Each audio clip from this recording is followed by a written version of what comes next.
everybody. It is Hi. 2 p.m. Eastern on Friday, October 13th, Friday the 13th. Ooh. Ooh. So it must be time for another kick-ass career conversation with Kim and Louise.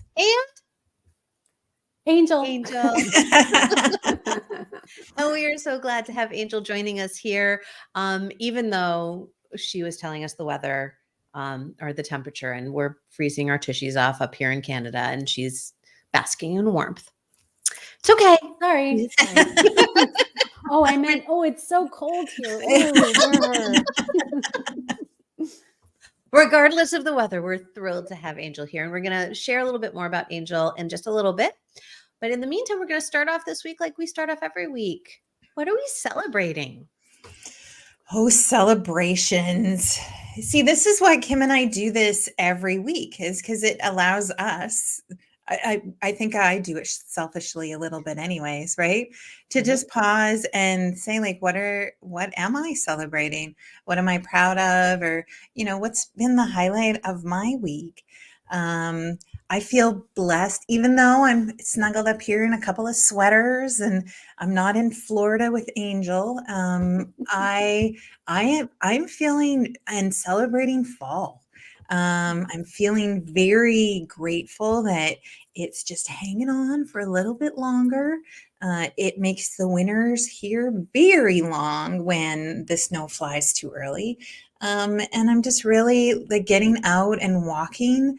My poor little dog, her little tiny legs got walked off yesterday. She was spent.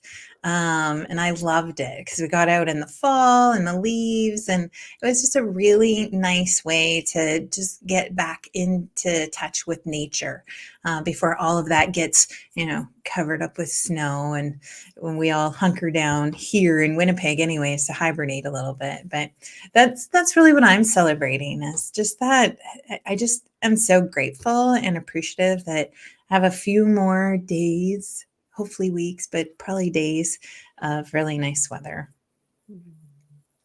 That's great. How about you, Angel? What are you celebrating? I think for me this week, with all that's happening in Israel, I think for me, I'm celebrating my freedom and the protection that we get from all the military that provide us our freedom. And I have a lot of friends and who are in Israel, and I know a very difficult time for them because they don't know what the outcome, they don't know what tomorrow is going to bring. So just really embracing your life and being so appreciative of what you have has been a main focus for me. And I'm feeling really blessed to be here in my little bubble of protection with my family. And so really being grateful for my freedom. Yeah, absolutely. Yeah. That resonates on many levels. For me, I am grateful that I am upright. I decided to do the double dose of flu and updated COVID booster. And so Wednesday afternoon, I had that done. And yesterday was fine. I was chugging along, doing my thing. Last night, I'm like, I feel a little not so. And then it was the full-on sweats and chills. And last night was a very rough night. I actually had to cancel all of my appointments from this morning because I still wasn't doing real well. And so I am, grateful that I'm upright and feeling well. And I'm also grateful for the vaccines that will continue to help so many people, right? Yes. So that is what I am grateful for this week. And as always, we invite those of you who are listening live or on the replay to drop in what you're grateful for as well. Let the world know a little bit about who you are, Angel, shall we? I'm excited for them to meet you. Okay, don't tell them everything. Tell them only the good things. Okay. Well, you wrote your bio, so I'm telling them that part. Okay. So Angel is a mom to 2 inquisitive, adorable daughters and a really cute dog, a wife, angel investor, and I just love that. I just love it. Angel is an angel investor and dedicated entrepreneur with a goal of making an impact in children's lives, especially young girls. After years of planning and managing the Mid-Atlantic Angel Venture Fair, Angel grew frustrated with the scarcity of women investors in the room. She was determined to help change this for the benefit of female entrepreneurs and for women to learn about all of the financial freedom that comes from being an investor. She co-founded the company Invest Her Academy and Startup Smart Kids to teach women and children about financial literacy and entrepreneurship. As a mother, her goal is to grow her wealth for future generations to come and to alter and raise the trajectory of the next generation of all girls and boys. Thank Angel, welcome. Thank you. I had to choose a career that involved my name somehow. Right? Right? Doesn't everyone do that? Yes, because there's Kim Possible Something. out there. Yes. Yeah. I love that. It resonates so much with, why I stepped into entrepreneurship too, really being able to model and show our kids or the next generation that like work can look whatever you want it to look like, right? And that there are so many possibilities and endless solutions to how we pay the bills and put one foot in front of the other. But outside of your name, like tell us a little bit about like how you got here, How like I got here. Okay. that Well, career path. Come on. it's I started as an assistant audiologist at an ear, nose, and throat office. So my degree is in speech therapy. And I did that for a handful of years, and it wasn't my cup of tea. So I went back to school for graphic design, did a little freelance work. That wasn't really for me either. So then I went into big pharma and became a sales and marketing person for a handful of years. My time there was up, and I decided to do my own, start an event planning company. And that's when I got introduced. I was managing, coincidentally, the Angel Venture Fair. And I got to see all these entrepreneurs come in and present their businesses to angel investors and venture capitalists. And every year there's a sea of 300 to 400 men, and maybe 5 or 10 women attended. I said to my husband, who's been a lifelong entrepreneur and had a company, we need to change this. This is wrong because women add so much value. And when women are stronger financially, the globe is, right? This is not just me saying that, it's been proven. And so that's when we founded Investor Academy to teach women about angel investing. Because yes, you can invest in a public company, but you're not going to get the same return as you would in a private company. And there are more private companies in the world than public. That's just a misconception. People think every company is public. That's not true. So from there, we realized, okay, the hesitation we would get from women in their middle age was, oh, I'm too old for this. But what about my kids? So we realized we have to start teaching this at an even younger age, especially to young girls, to empower them to say, you can do anything you want. You can be anything you want. You can have an idea and create it and get paid for that, So then that's when we founded Startup Smart Kids, and that's how it all came together. So I'm always evolving and growing. I like to learn new things because I think it helps me, it just keeps me younger and more open to possibilities. So that's how I got here. How did you know that, like you talked about, like it not being your cup of tea, right? Like, so how did you know that wasn't for you, those professions? I think you have to listen to your gut, which a lot of people don't do. And I see, and I've come across so many people throughout their lives where they're just so miserable and they're going through the grind every single day because they have this fear of trying something new or different. And so they get used to their routine, and people fear change, right? That's one of the biggest issues of what holds someone back from trying. What if I fail? But you have to fail in order to succeed. That's what I say to my girls all the time. It's okay if you did poorly. It's okay if you failed at this. You learn and grow from that. And that's the message I would have to people is Don't be afraid of failure. Try it, because the worst feeling is to be doing something you hate and not loving your life and living it to the fullest, because we all see every day how short this life is, and anything can happen at any time, whether it's a catastrophe with the earth or your health or whatever the case may be. So that's, follow your gut. And if your gut is telling you this isn't right, it's usually the gut is accurate. It's so, because we talk about that a lot, right? It's that intuition, it's that knowing, it's that spidey sense. Louise likes to call it the hut, right? The heart and the gut when they come together and talk to each other. Oh, I love that. Right. So that idea of listening to that, right? There's also a lot of fear. That's where our brain comes in. And it's like, you can't do this, you can't write all the messages. I'm curious for you how your gut, how your intuition has overridden the fear, because the fear has to be real. It has to be like, if I sure. leave this, what happens, kind of thing. Maybe it has to do with my how I grew up, and so I'm a child of immigrants. I'm the first to go to college. I'm the first to do a lot of things in my family. So maybe I was pushed into that fear of like, don't worry about it, it's going to work out. So maybe it's something I've learned to embrace versus something I've been taught, but I'm always still reading and learning. And there's a great author, her name is Carol Dweck. She wrote the book Mindset, and she talks about the growth versus the fixed.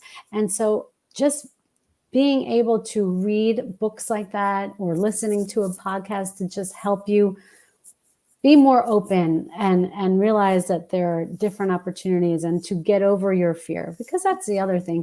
You can't just do this by yourself. I just happen to have a great husband, partner, co-founder who's all about the growth mindset, is always looking for ways to improve or challenge himself or challenge me. No. They're good that way, aren't they? So that's how I think it's somewhat innate, but it can be learned. Yeah. Yeah. And it sounds like too, Angel, like a big part of that fear that we have isn't just like the fear of change. It's that fear of the unknown, in the sense that, like, I don't know what's out there. I don't know what else I can do. And it sounds to me like you're like, both your programs, right, really help bring that to life, to say, like, you may have never ever thought of this in a million years as an opportunity or an option for you to pivot your career or take your career down an entirely different path than not a lot of people know about. Right. Yeah. And the thing for me, I see so many female entrepreneurs, and that's another reason why I'm so invested in helping women grow, because women have more fear than men do, because we get rejected more. That's just the fact. Women will present their businesses to a room full of investors and not get the same reaction as if they were a man introducing that same idea to a group of investors. There's a great female founded company that I can't think of the name of right now, but they had a very hard time raising money. Kept getting no. Great product, but no one would give them the time of day. And then they created a fake male CEO. And guess what happened? They started getting funding. Nothing about their business changed. They just added a male figure. And so, especially I want to encourage women to say, don't stop, don't quit, keep going. Even if you get no in your face 100 times, you got to just keep pushing through, because otherwise, what's the point if you don't try? Yes, it's scary. Getting up in the morning is scary, especially as you age. You're like, oh, what did I do to my hip today? What is going on, right? So that's my advice in that. Like, keep going, because otherwise, you have nothing to lose by trying. The worst you could do is not get to where you want to be. But if you give all you can and try, the outcome might be spectacular. So, but fear is a real thing, and it's hard to break through, especially when people get stuck. Hard to get them out of being stuck. Yeah. It's so interesting because the fear that keeps us stuck is also because I think it's exacerbated by this idea that we can't, or we don't think we can ask for help, Right. right? I should know all I would ever need to know about finances, about money, right? That's a big one. Like, we just should know about this stuff. I should Right. know about investing. I'm smarter than that. I should know this. And when you don't, it holds us back Mhm. from actually being able to take those steps forward that could be so amazing for us. And Right. so I think normalizing the fact that we've talked about before about the owner's manual. I think it was even last week we were talking about this owner's manual and shoving somebody else's book into our owner's manual. We're not born with an owner's manual. We don't know. Like, maybe somebody taught us something about money. Maybe somebody taught us about financial literacy, about how to be an investor, but we don't actually know. So we all need help. Right. Yeah. Well, that's the biggest problem. No one is actually teaching financial literacy. Maybe it existed at some school at some time 70 years ago, but it doesn't exist now. Now there are some schools that have like financial not financial, but like a financial after school group where just a bunch of kids are getting together to talk about investing. But do they know what they're actually doing? No, because no one's teaching them the right way to do it. And one thing for me is that children, are like sponges. So if you just expose them to financial literacy earlier, they don't have to become experts, but at least they have that background and it's in their head. So when it comes time to open up or buy a house, they're like, oh, I remember learning about mortgages and debt and all these things. But unless you teach them that now, they're not going to, it's harder to teach them that later on. And they miss out. So the earlier you start saving and investing, the better off you're going to be. So, people go into college, for example, and they have so much debt and they come out and they have to work to pay off their debt. Well, maybe not all kids will go to college, but every kid should know how to budget their balance or, how to open up a savings account, all these things. And so if we can start teaching this and putting it into our education system earlier, everyone would be benefiting from financial knowledge. Yeah, I see a lot of this too with folks who they tell me, my clients tell me, I can't possibly leave this job, right? Like, I need the money, I need all of this, and so I can't leave because this is what I need. And then I'm like, well, have you run the numbers? Like, Right. let's get real about let's get feet on the ground and let's get real about what it is that we actually need. And those are fundamental pieces of budgeting. Right. What's the cash in and what's the cash out, right? Yes. And really start to take a look at that. I teach my clients about building their runway. And that's that ability to, like, if you could step out of your current yucky role right now, how much time would you like to have to build into something new, right? Let's build that together so that you can find the energy and the time because you have the money to make that runway and to make that switch. But a lot of times we're just like, no, I just can't. I can't do that. I don't have that money. And it's like, yeah. You probably do. Like we cover a whole topic in our course, needs versus wants. Yeah. Do you need to buy a latte every day? No. Do you need toilet paper? Yes. So these are the things. That's why you create a budget tracker and you can see exactly how you're spending your money. And then you realize, what I like to say, do you know if at the age of 12, if you started saving $10 a day, which isn't that much, you would be a millionaire by the time you're in your 40s. Think of that, just from doing nothing, just from saving $10, compound interest. Your money is now making money for you. And so people don't realize how much they're spending on things that are not needed. And so, yes, you can make that career change. If you shift the way you think about your money and how you're spending it, you'd be surprised of what you could do with it. Right? It's so interesting because I'm sitting over here and having a little bit of anxiety because the things that I hate talking about are budgeting. I hate talking about cash flow. Like I don't hate talking about cash flow. I hate like Louise, how you cash in, cash out. I'm like, ew. Like I do it. I absolutely do it, and I understand. And I think that there's a fun for me. What I work with my clients on around money a lot is the fundamental piece that we have created stories around money that lend itself to our worth. So this idea of, I don't know what to do with money. I don't know how to balance my budget. I don't know how, if I can leave this job. I don't know how I can become an entrepreneur. I don't know, like all of this stuff. To me, it goes even more fundamental is this idea of we've created stories about money that say something about ourselves.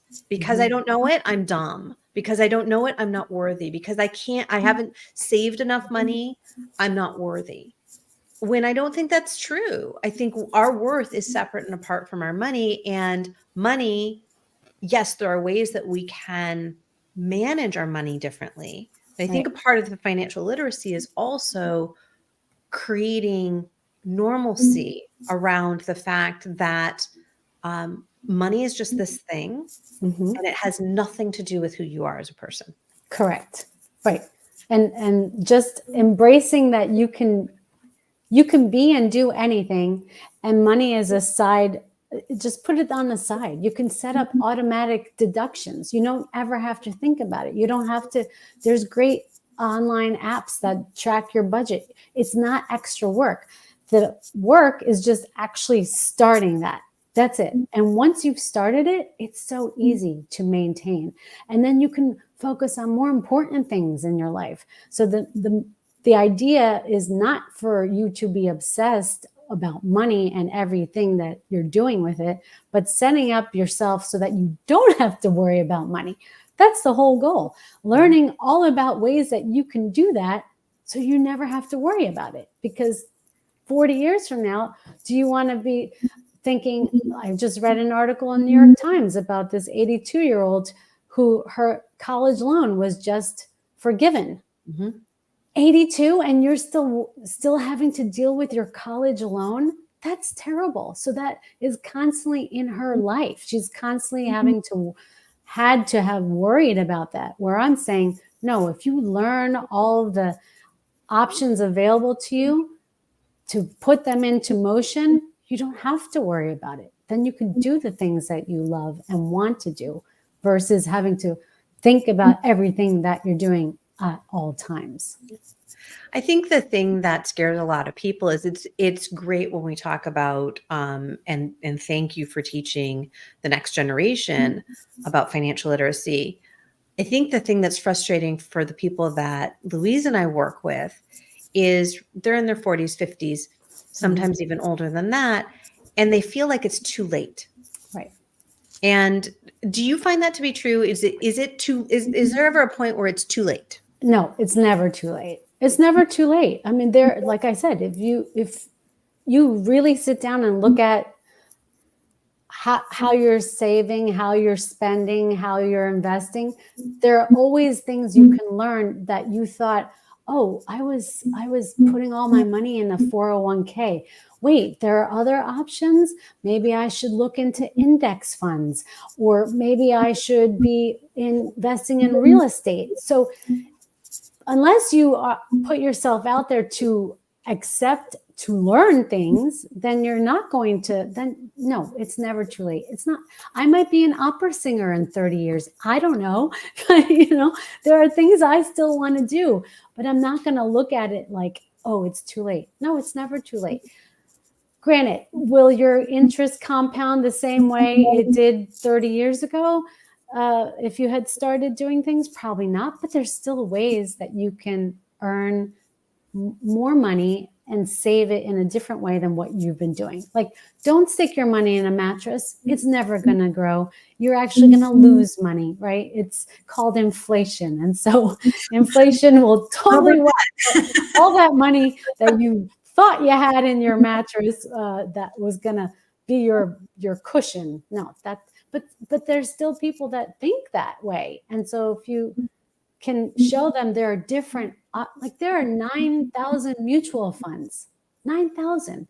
So which one do you choose and which one's right for you?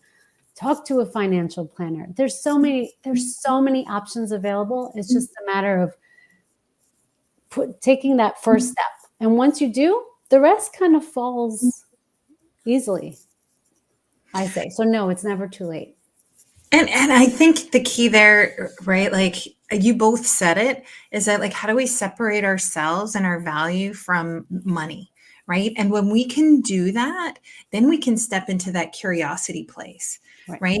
As a whole person, and not have this thing kind of hang on to us to say like, I'm not valued because I only make X, Y, or Z, right? Or there's this heaviness around money sometimes. And when we can separate that from ourselves, then I do think then we can step into that curious place to say, right, how do I do more?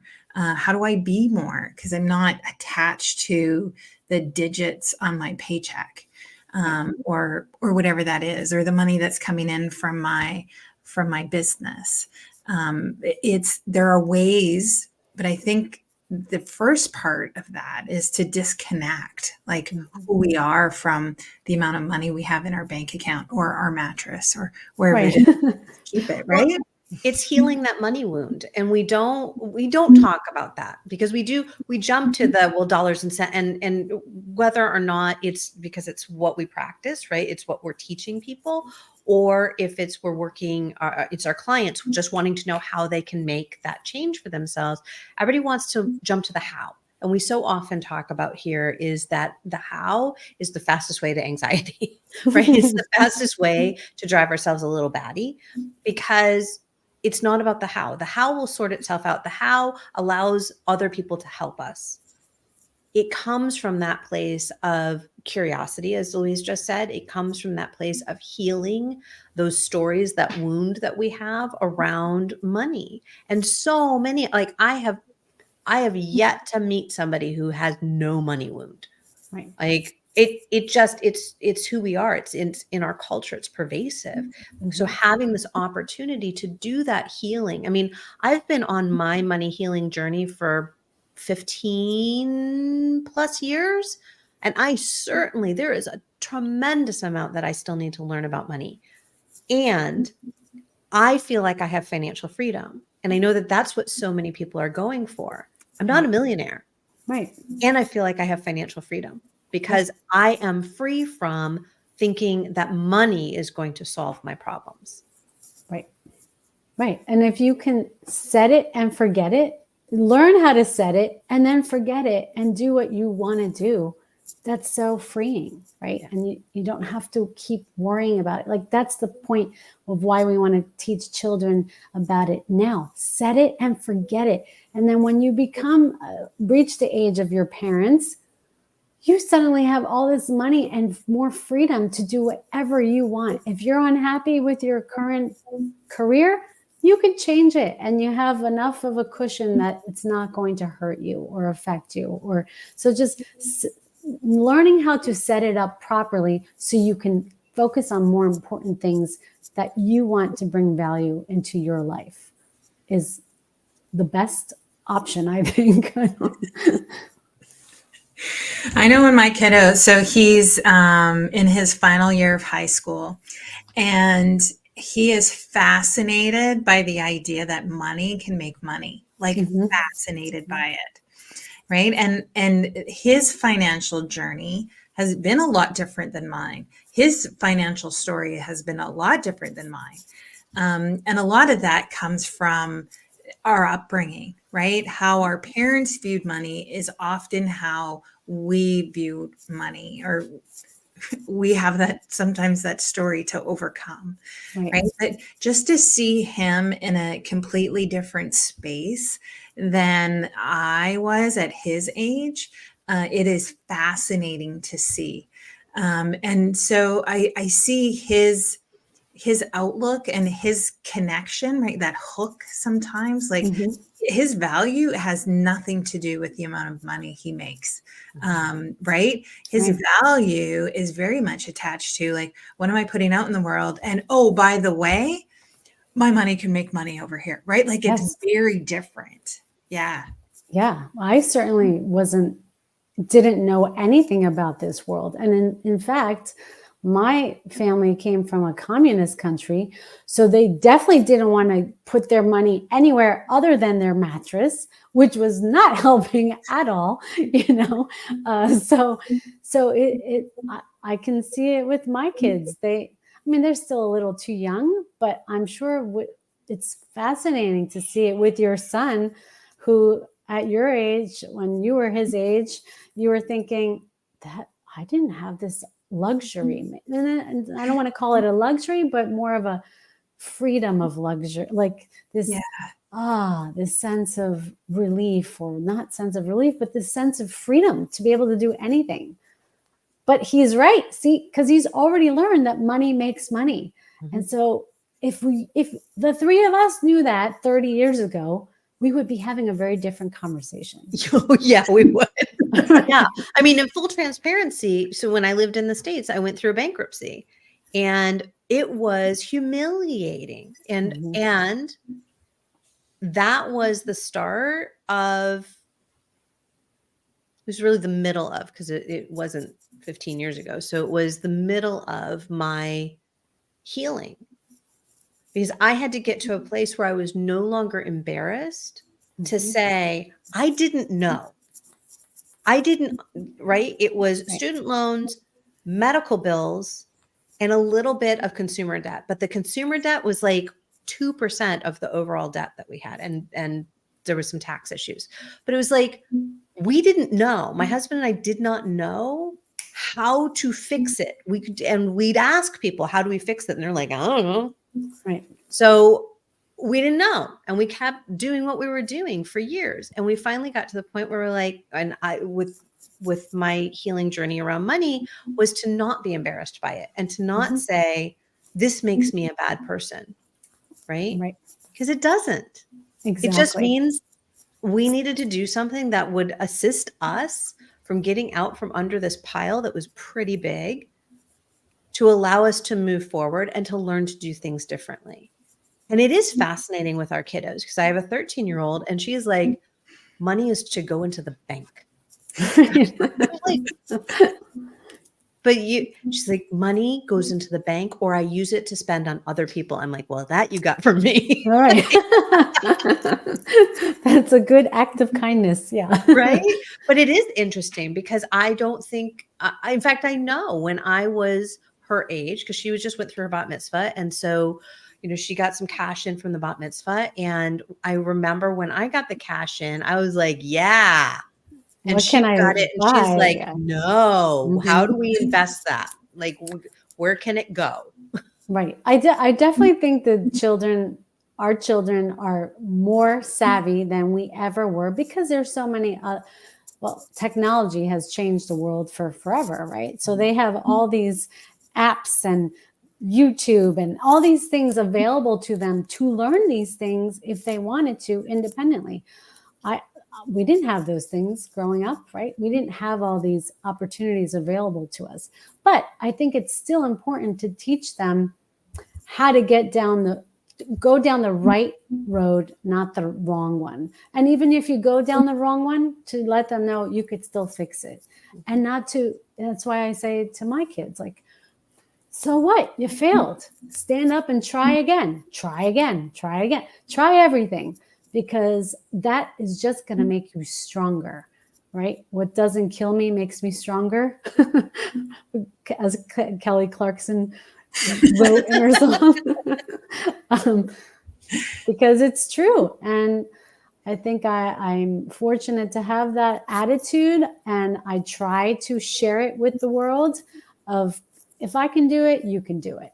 Anyone can do it. Yeah. Well, and I love, right, going back to your story, it's like you didn't look at the career list and say, my name is Angel. I'm going to become an angel investor and teach people how to do that. Right. You happen to be in this circumstance where you looked around and said, something's not right. I want to help fix that. Right. And so that's what you're doing. That's what you're creating in the world. And that, I think, that is something different than what we saw our parents do. Our Yes. parents didn't show up not fully in that way. I think there has been a shift in the way that we're raising our children and the way that we do speak more openly about things, right? No, our daughter isn't in here when I'm doing the bills or when I'm doing, but if I happen to be doing the bills and she walks in, I'm not hiding. I'm not shutting down tabs. Right. And I remember if I walked in and my dad was writing out the checks for the bills, everything would get closed up on the desk so I couldn't see it. Yes. So like there's that veil of secrecy that I think that our generation is just like, we don't have to be that way. Right. And maybe it's not helpful to be that way.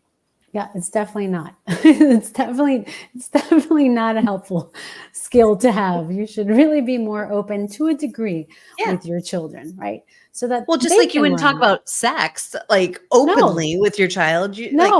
They may know you have it, but they don't need to know the details. Yeah, mine are too young to know anything like that. They still get freaked out when my husband and I kiss each other. Like, oh, what's happening? Nothing. This is the extent of it. Okay. Have no fear. Nothing else happens. Nothing else. Because so maybe they know a little bit more about money than that. Right. Maybe. But yeah, I think the key is to empower the youth, give them all the tools they can have so that when they get their conversations will be different 30 years from now. They may not have a fear of money. Money is not going to rule their world, right? But yet they'll have financial freedom because they took the steps now to get there so that they can do whatever they want, like save the planet, for example.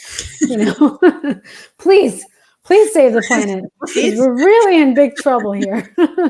Begging you, please. Right, please. Yeah, it's and it's true because I see the direction that we're heading is that more and more people are understanding that money is a tool, right? And it's just that. It's an exchange of energy. It's a tool. It does not have to be anything more than that. And the fact that so many of us have grown up with this idea that it defines who we are in so many ways, defines our worth, defines our value, defines our intelligence, all of it, that we can step away from that and have a little bit more freedom from money in that way and use it really as the tool that it is there to be just an exchange. Well, and an interesting thing for our children is that they rarely see currency. Because I don't even carry cash. I don't remember the last time I went to the bank to take money out. So they're not seeing a physical transaction where you're paying with cash, right? They're never seeing that. So for them, the concept of money is a little hard to understand to begin with because there's no actual money being exchanged. It's either, I'm just swiping my phone over a machine, or it's a credit card. And so that in general, I think has this huge impact on how they think about money. Whereas for me, growing up, all I ever saw was a cash or a check. I mean, when's the last time you wrote a check? I don't remember. So it's okay. Never mind. Okay, things are a little different in Canada. Okay, I will say that. Okay. Well, my point is it's more removed for them because they're not having to see that, and everything is online. You go and purchase something online. You don't see an exchange of money. Yeah. So in a way, that's a benefit because then they're not, and also not a benefit. It's also scary because then they don't realize, it's not growing on an online tree. It's you need to have it and get it somehow, and it's not magically going to appear. And that's why we have to talk about debt traps with kids and how you avoid debt traps, and credit cards are not always your friend. So, Yeah. yeah. It is interesting because having grown up in the United States and only been in Canada for 2 years, it was fascinating to me because credit is not the same as it is in the States here. Most stores that I go to don't take credit. They will take debit, but not credit. And right. And there's reasons behind that. And and it's still, still a pretty big cash culture here too, which fascinates me. I have That to is remember to have fascinating. cash. Yeah. Yeah. Yeah. Yeah. Well, yeah. And so Canadians have to catch up a little bit because you're, Or you're, not. you're missing out on the 2% back every time you make a transaction. Oh, there's ways that they get See? around that. Oh, okay. They have All the right. air miles thing up. Yeah, All there's right. All all right. sorts of things, but Okay. it is fascinating how different having cash, because I mean, long time. I can't even tell you how long it was that I hadn't carried cash. And after moving up here, I had to remember, I'm like, ooh, I need to To make get sure I have cash. cash on me. Mm-hmm. Yeah, So that I is don't know, really Louise, interesting. growing up here, what's been your experience with this? Well, I'm not really sure if things have changed because of the way we view money more than technology, Mhm. Mm-hmm. right? And I do feel like we are, as Canadians, a little more aware sometimes of our money, and we don't want to, right? Like that debt bubble, right? Mm-hmm. We are very aware of what that is culturally, and but yet we hang on, right? Like we hang on to it. So I don't know, it's always like money is interesting because it's always like this scarcity abundance kind of mindset, right? That we can Mm-hmm. really get into, say, like, are we more, budget aware? Are we counting our pennies? We don't have pennies anymore, but are we counting, right, the cents of it all, and because we need to hang on to it? Or do we treat it differently, and we don't worry too much about it? I don't really know, and I think it differs culturally too, right? Not just Canadian view versus an American view, but also within our countries culturally. Again, how we view money is a big part of how we transact or how we choose to transact our dollars and cents. Yeah, that's a great point. I will say the loony and toony, because our coins in the United States are, right, maybe you'll see a 50-cent piece, but it's usually or a dollar coin, but usually our coins are 25 cents and below. So when you throw change in a bucket, which is what we would do, we would empty our change and we would throw it in a little dish or something, and you'd eventually take it to the bank and you're like, "Ooh, I have $15." I find coins sitting around the house here and I'm like, "Friends, that's like $30." And it's like 7 coins. It's a lot of money. It's like, Yes. it is also, it's that cultural thing of, right, coins didn't mean much to us. They didn't have much value in the States, and coins here add up very quickly when they're $1 and $2. Sure. So. Yeah, that's very a good reminder. I'm gonna go Right. search for some quarters, nickels, dimes. I don't think Man, I I've seen remember them in a long college. time. I remember in college when I would search the couch cushions for I was like, I gotta do laundry. I was searching for quarters Right. everywhere. That's Right? right. Oh, I don't miss those days. No. And now No. you just use your Apple Pay or whatever at the Right. laundromats. You don't even need the coins. Wow. Amazing how far we've come.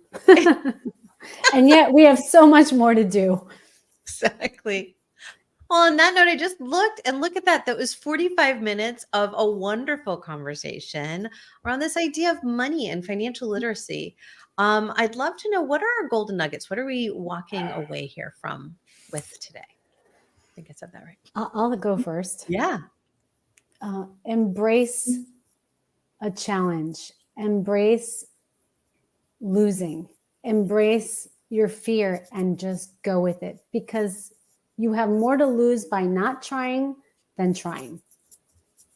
Yeah, I love that. I think too, just the reminder that it's never too late, right? That time, it doesn't matter.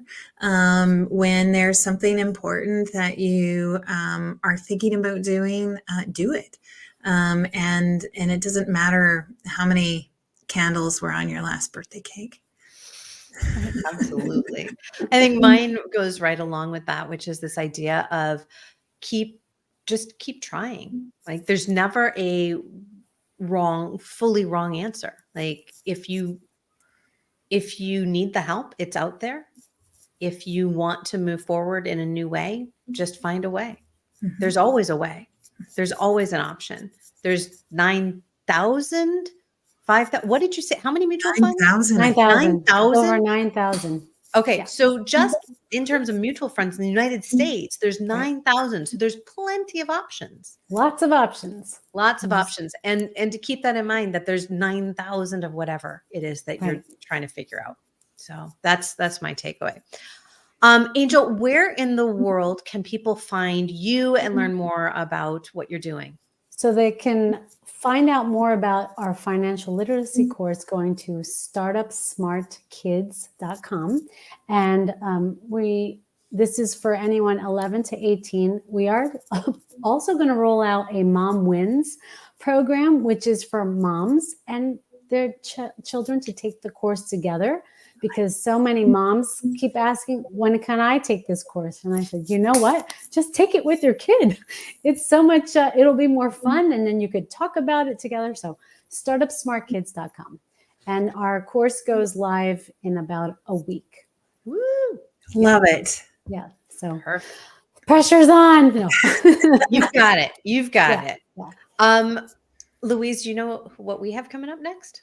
I do, of course. Oh, Heather, staying true to yourself. I've been seeing lots of emails go back and forth with Heather, so I'm really excited that she's finally found a time to sit with us and talk all about staying true to yourself. Absolutely. We're looking forward to that conversation. As much as we were looking forward to this conversation, and we got to have it with you, Angel. Thank you. This is so great. I love being on with you ladies, and I hope we do this again. Yeah. You're welcome back anytime. We'd love to have you. Great. Thank you so much. You're welcome. And thanks everyone for tuning in.